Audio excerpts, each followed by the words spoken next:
નવજાત શિશુ પણ ગયેલા છે, એ બાબતે શું કહેશો આપ? બિલકુલ આ કાયદાની કરુણતા જુઓ. એક માતા કે જેના 15 દિવસનું બાળક છે, એ માતાને સજા કરવામાં આવી. માતાને જ્યારે કોર્ટની સામે એના બાળક સાથે એક આજીજી કરવામાં આવી કે તમે જોજો, ત્યારે જજ પોતે ખુરશીમાંથી ઊભા થઈને જતા રહ્યા. એમણે એ પણ માનવતાને પણ સાજે એવું કૃત્ય નથી કર્યું. જજની કોઈ મજબૂરી હોઈ શકે, અમે એના પર પ્રશ્ન નથી ઉપાડતા, પણ જે રીતે આખો આ કેસ ફરજી રીતે ઘડવામાં આવ્યો, જલ્દી ચલાવીને 2 વર્ષની અંદર જ 10-10 વર્ષ સુધી જે કેસના નિવેડા નથી આવતા એવા ધાક ધમકી મારવાના કેસમાં 7 વર્ષ સુધીની સજા અને જલ્દીથી કેસ ચલાવવામાં આવ્યો, એ ષડયંત્ર છે. એ ચૈતર વસાવાને ઝુકાવવાની કોશિશ છે. પણ હું કહેવા માંગુ છું કે ચૈતર વસાવા ઝૂકે એમ નથી. ચૈતર વસાવા લડે છે અને ચૈતર વસાવા 100 ચૈતર વસાવા પેદા કરી અને સરકારને ઉખાડી ફેંકવાનું કામ કરશે. આજે આમ આદમી પાર્ટી દ્વારા ડેડિયાપાડાની અંદર તમામ કાર્યકર્તાઓની એક સંગઠન બેઠકનું આયોજન કરવામાં આવ્યું છે.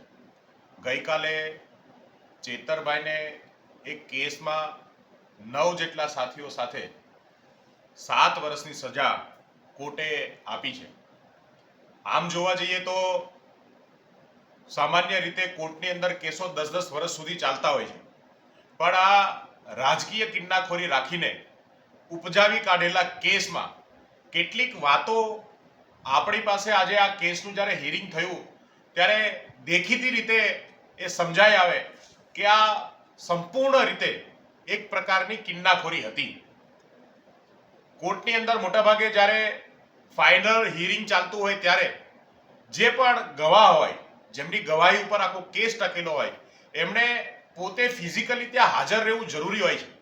એમ છતાંય વિડીયો કોન્ફરન્સથી ગવાહોની ગવાહી લેવામાં આવી. આ કેસને ઝડપીથી ચલાવવામાં આવ્યો. આ કેસની અંદર તમામ અધિકારો છીનવવાની કોશિશ થઈ. હદ તો ત્યાં થઈ કે 15 દિવસની એક બાળકીની માતા શકુંતલાબેન ચેતરભાઈના બેન છે. 15 દિવસની એમની બાળકી છે. એ બાળકી સામે પણ જોવામાં ના આવ્યું. એક બેન પ્રેગ્નેન્ટ હતા, એમને પણ. અને સૌથી મોટી ગંભીરતા કે ગુનો જ્યારે ગુનેગારોની એક ટીમ સાથે થતો હોય ત્યારે તમામ ગુનેગારોની સરખી ગુનાહિત એક્ટિવિટીઝ ગણી ના શકાય. અલગ અલગ રોલ બધાનો હોય છે, પણ આ તમામ ગુનેગારોને એક સરખી સજા આપવાનું કામ જે કરવામાં આવ્યું છે એનાથી બહુ સ્પષ્ટ દેખાય છે કે આખો કેસ જે છે એ ઉપજાવી કાઢવામાં આવેલો છે. અને આખા કેસની અંદર આજે સૌથી મોટી શંકા ભારતીય જનતા પાર્ટીના કૃત્ય ઉપર ગુજરાતની જનતાને થાય છે. ગુજરાતની જનતા ચેતર વસાવાને એક નેતા તરીકે જોયો છે, એક લીડર તરીકે જોયો છે. શા માટે ચેતર વસાવા ઉપર આ કેસો થયા? શા માટે ચેતર વસાવાને વારંવાર જેલમાં નાખવાની કોશિશ થઈ? કેમ કે એ ભાજપની આ તાનાશાહી સામે, ભાજપના કુશાસન સામે, આદિવાસી વિરોધી માનસિકતાની સામે સતત લડે છે. આજે આદિવાસી સમાજ સમગ્ર ગુજરાત સ્તબ્ધ છે અને ચેતર વસાવાની સાથે તમામ લોકો એમના સમર્થનમાં આવીને ઊભા છે. આમ આદમી પાર્ટીમાં પણ આમ આદમી પાર્ટીના તમામ કાર્યકર્તાઓ, સમર્થકો આજે ચેતરભાઈને સાથે જે અન્યાય કરવામાં આવ્યો છે એને લઈને દુઃખી છે. અને આમ આદમી પાર્ટી આગામી સમયમાં સતત આ વાતને લઈને લોકો સુધી જશે. આમ આદમી પાર્ટીના તમામ સાથીઓ, કાર્યકર્તાઓ, સમર્થકો રોડ ઉપર આવી અને ચેતરભાઈનું સમર્થન કરવાનું કામ આગામી દિવસોમાં થવાનું છે. આજે આ આંખ ઉઘાડતો કિસ્સો છે કે જે સરકારની સામે બોલે છે એમના ઉપર કેસ થાય ને એમને જેલમાં નાખવાનું કામ થાય છે. જે સરકારની સામે ઝૂકી જાય છે એમના 10 વર્ષ જૂના કેસો પણ માફ કરી દેવામાં આવે છે અને કેસો પાછા ખેંચી લેવામાં આવે છે. અંગ્રેજો કરતા પણ બદતર હાલત આજે ગુજરાતની અંદર, આ દેશની અંદર લોકશાહીની કરી છે. કાયદો વ્યવસ્થા માત્ર ને માત્ર વિરોધ પક્ષ માટે છે.